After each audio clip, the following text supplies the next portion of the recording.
Seni kalbime gizlemişim, başkasını sevmemişim, hıyanet etmemişim. Ama sen yüreğimle oynamışsan, ağır olsa da duymalısan, benim en büyük yanlışımsın.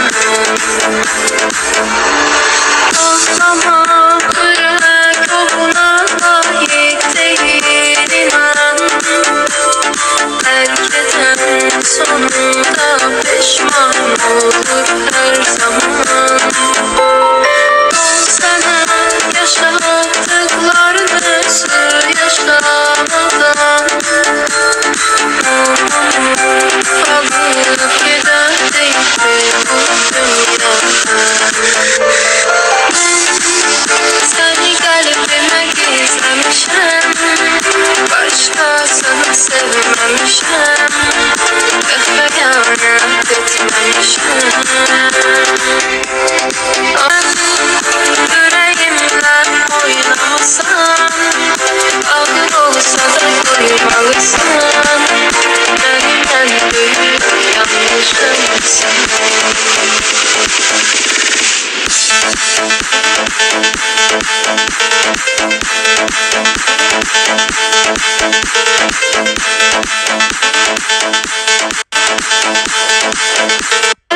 Kovuna layık değil inan.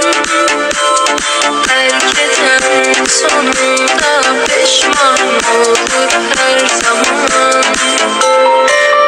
Sana yaşattıklarını yaşamadan alıp giderdik bu dünyadan. Seni kalbime gizlemişim, başkasını sevmemişim, hıyanet etmemişim.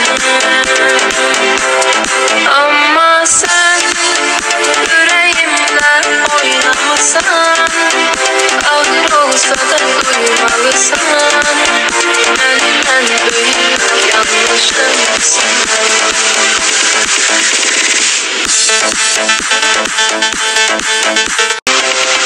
Ama sen yüreğimle oynamasan, ağır olsa da duymalısan. Yürek ona layık değil inan.